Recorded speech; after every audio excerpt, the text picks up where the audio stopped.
Hello friends, मैं सुकुमार त्यागी। आज compound interest का पार्ट 2 लेके आए हैं।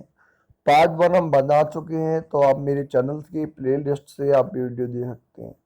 ये वीडियो बहुत ही महत्वपूर्ण है, बहुत बार पूछे भी जाते हैं। अब हम बात करते हैं सवाल नंबर फर्स्ट की। सवाल नंबर फर्स्ट में क्या दिया है, आपको ध्यान से पढ़ना है कि कोई धन चक्रवृद्धि ब्याज की दर से 2 वर्ष में 2 1/4 गुना हो जाता है, तो ब्याज की दर ज्ञात कीजिए। मतलब कोई हमारा धन है, चक्रवृद्धि ब्याज की दर लगा रहे हैं, दर से 2 वर्ष में 2 1/4 गुना हो रहा है। मतलब चक्रवृद्धि ब्याज की दर से 2 वर्ष में 2 1/4 गुना हो जाता है, ब्याज की दर ज्ञात कीजिए। बिल्कुल अच्छा सवाल है, बहुत बार पूछा भी गया है। तो हमने मान लिया माना धन कितना 1 रुपए है, तो 2 वर्ष में कितना हो रहा है, 2 1/4, 2 चौको 8, ये 9/4 है ना। हमने मान लिया माना धन कितना है, 1 वर्ष 1 रुपए है, तो 2 वर्ष में वो कितना रहा है, 9/4 ही तो हो रहा है। हमें दर निकालना है, तो ऊपर ज्यादा नीचे कम। ऊपर ज्यादा कितना दिया है, 9/4 इंटू 1 कर दो, माइनस के 1, घात कितनी दी है, 1/2 इंटू 100, जो हो जाएगा 3/2, काट दिया अपने 3/2, है ना, माइनस के 1 हो गया। 100 से 100 कट गया, तो 3/2 मास के वो जब हमने घटा दिया, तो 1/2 इंटू 100, जब 2 से कट कितना है, 50%। दोबारा समझो, कोई धन है हमारा, वो 2 वर्ष में 2 से 1/4 गुना हो जाता है। 2 से 1/4 कहें या 4 दूनी 8, 9/4 ना। दर निकालने, तो हमने मान लिया माना धन 1 रुपए है, 2 वर्ष में कितना हो रहा है, 9/4, मिस दर हो गया हमारा 9/4। दर निकालने, ऊपर ज्यादा वाला तो 9/4 ऊपर हो गया, नीचे क्या हो गया, 1 हो गया, माइनस के 1 इंटू 100, तो जो हो गया 3/2 माइनस के 1 इंटू 100, है ना। तो 3/2 जी अपना अंडर रूट में है 1/2, तो ये कितना 9 का 3 हो गया, 4 का 2 हो गया। जब हमने काटा 2 एकम 2, और ये 1/2 कितना आया, 50%। बिल्कुल सिंपल सवाल है, समझ में आया होगा आप लोगों को। अगले सवाल की बात करते हैं कि कोई धन चक्रवृद्धि ब्याज की दर से 3 वर्ष में 8 गुना हो जाता है, ब्याज की दर ज्ञात कीजिए। अगले सवाल में क्या दिया है, 3 वर्ष में 8 गुना। पिछले सवाल में दिया था कि 2 वर्ष में 2 से 1/4 गुना। इस सवाल में दिया है कि 3 वर्ष में 8 गुना। बिल्कुल सिंपल सवाल है, बहुत बार आया है, बहुत बार पूछा गया है। तो हमने मान लिया माना धन 1 रुपए है, तो 3 वर्ष में कितना 8 गुना का है, तो 8 रुपए। भाई मूलधन का ही तो हो रहा है, तो हमने 1 रुपया मान लिया, 3 वर्ष में कितना हो गया, 8 रुपए हो गया।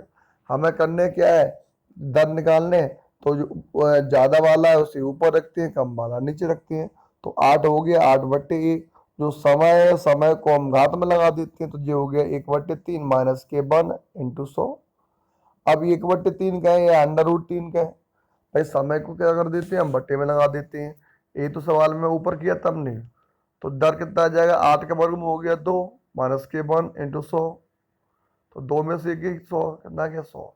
एक बार और समझो, बिल्कुल सिंपल सवाल है। कोई धन चक्रवृद्धि की ब्याज की दर से 3 वर्ष में 8 गुना होता है। कोई धन दिया है, वो चक्रवृद्धि ब्याज की दर लगा रहा है, और 3 वर्ष में 8 गुना हो रहा है। हमें ब्याज की दर निकालना है, दर कितनी होगी, रेट कितनी होगी। हमने धन का 1 रुपए गुना कितना, 8 रुपए। कब हो रहा है, 3 साल में 8 गुना हो रहा है। दर निकालना है, तो ज्यादा वाला ऊपर कम वाला नीचे, तो 8/1 हो गया, तो ये 1/3 हो गया, माइनस के 1 हो गया, इंटू 100 कर दिया। अब 1/3 का मतलब होता है कि इसका क्यू निकालना, तो 8 का क्यू कितना होता है, 2 होता है। 1 का 1 हो गया, तो 2 माइनस की 1, 1 बचा। 1 का हमने 100 में किया, तो कितना हो गया, 100%। तो इसका आंसर कितना आ जाएगा, 100%। अगला सवाल अच्छा सवाल है, इंपॉर्टेंट सवाल है, बहुत बार भी पूछे गए हैं, सवाल आते हैं एग्जामों में, पूछे जाते हैं।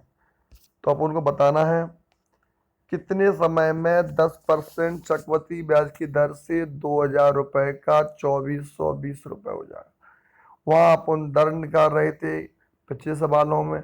अब बताना है कि टाइम कितना होगा, वह कितना समय है, वह कौन सा समय है जहां हम 10% चक्रवृद्धि ब्याज की दर से 2,000 रुपए का 2,420 रुपए। तो यहाँ मूलधन कितना दिया है, 2,000 रुपए। 2,420 क्या हो गया, चक्रवृद्धि मिश्रधन। तो मिश्रधन बराबर होता क्या है, मूलधन इंटू 1 दर बटे 100 इंटू घात समय। मिश्रधन क्या होता है, ये हम कहें ए बराबर पी कोष्टक में 1 प्लस आर बटे 100 की पावर टी। ये हम कहें मिश्रधन बराबर मूलधन इंटू 1 प्लस दर बटे 100 घात समय। अब यहाँ मिश्रधन कितना दिया है 2420, मूलधन कितना दिया है 2000, 1 प्लस दर कितनी दी है 10/100, तो 100 एकम 100 110/100 डाल रख दिया। समय हमको निकालना है, जो हमने काट दिया, जो कट गया तुम्हारा, ये 11/10 बचा यहाँ पे, ये 121/100, तो 121/100 बचा, 0 0 कट गया, 2 से 100 बचा, 121 हो गया। अब ये आधार समान कर लो, तो ये 121 का बोलते हैं 11 पे घात दो, 100 को भी बोलते हैं 10 पे घात दो, तो ये हो गया 11 पे घात दो 10 पे घात दो, तो जो हो गया अपना 11/10। जब आधार समान है तो घात भी क्या होगी, समान। देखो सिंपल सवाल था, समय आया होगा आप लोगों को। दोबारा समझ लो, कितने समय में, यहाँ हमको समय निकालना, सवाल में क्या निकालना, समय निकालना है। तो मिश्रधन कितना दिया 2420 रुपए, मूलधन कितना दिया 2000 रुपए, दर कितनी दी है 1 प्लस दर बटे 100 इंटू समय। तो यार 2420 2000 110/100, समय पावर निकालना है समय तो अपन को, तो 0 0 काट दिया, तो 242 हमने 2 से काटा तो 121, ये 100 हो गया। जो बच्चा अपना 121/100, जो अपना 11/10, जब अपन ने वर्ग किया तो 11/10 कसकर हो गया।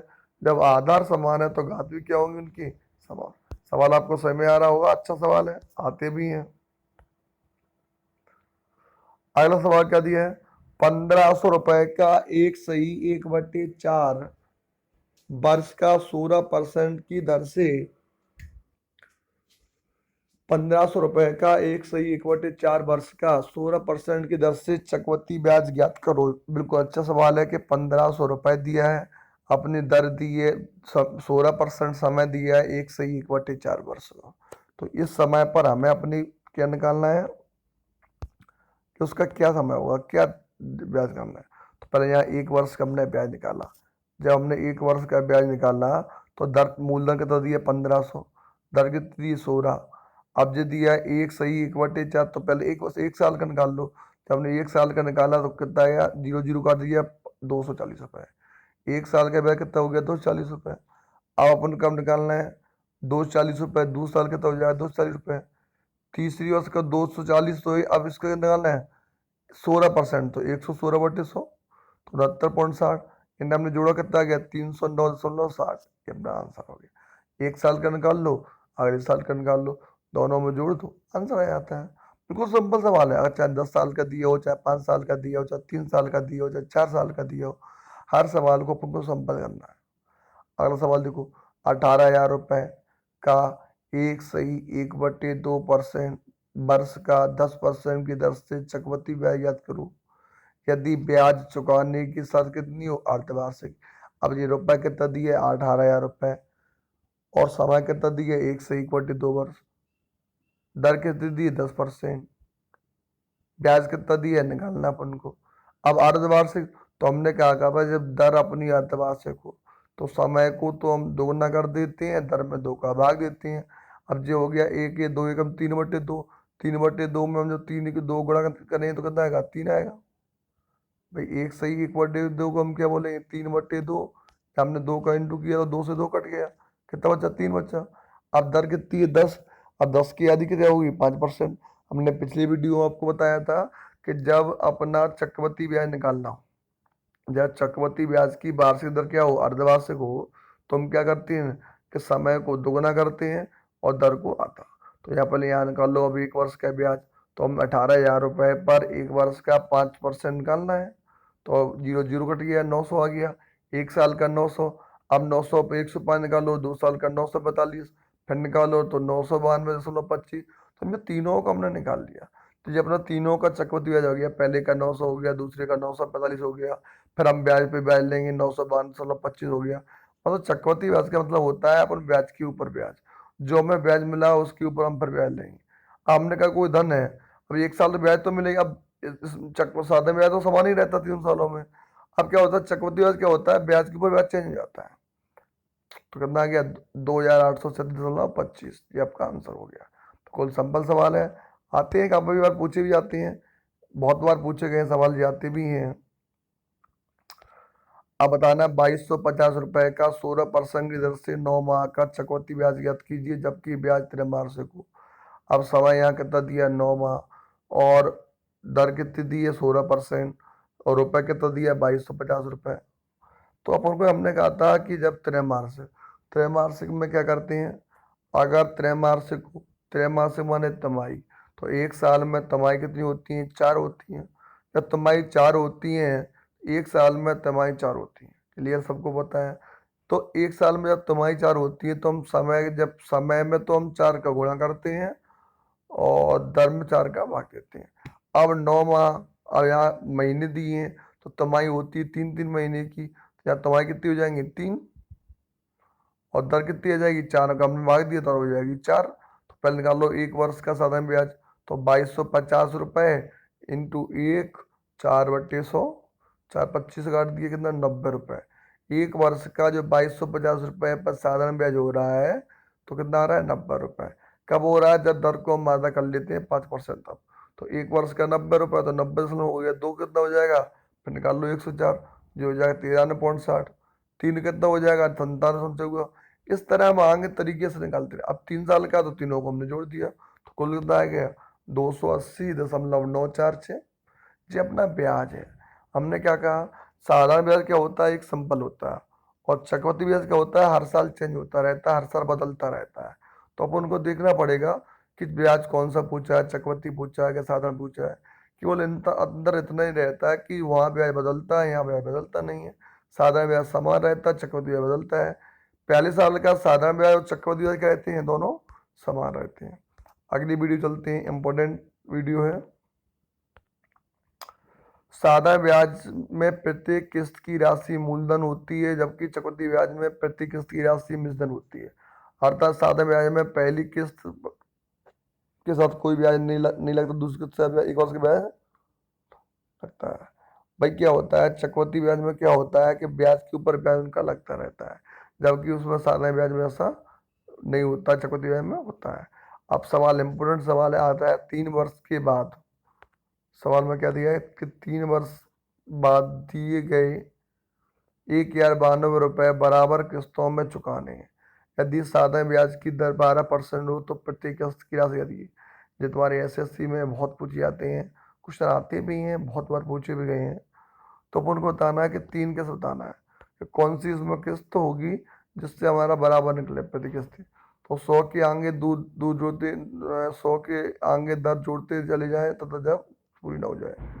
अब जब 100 था अपना 12 है, अपन ने 92 हो गया, फिर हमने निकाला 33 36, तो अपने यहाँ से इस तरीके से अपन उसको निकालते जाएंगे। 1% 100% का होता है 310 125 हम ये किस्तों को इसी तरह से धीरे धीरे तरीके से हल करते जाते हैं। काफ़ी सिंपल सवाल आते हैं। चक्रवृद्धि ब्याज सवाल हर एग्जाम, कोई भी एग्जाम हो वहाँ पर चक्रवृद्धि ब्याज थोड़े सवाल होते आते रहते हैं। तो फ्रेंड, ये आपको वीडियो अच्छा लगा हो तो वीडियो को लाइक एवं सब्सक्राइब करना ना भूलें। हम आपको नए नए वीडियो लाते जाएंगे, मैथ के जितने भी टॉपिक हमारे सब कराते जाएंगे। हमारे चैनल को सब्सक्राइब कर लें और लाइक भी कर लें, जिससे आपको नोटिफिकेशन मिल सके और आपको जो हम नए वीडियो अपलोड करते हैं वो आपको मिल सके।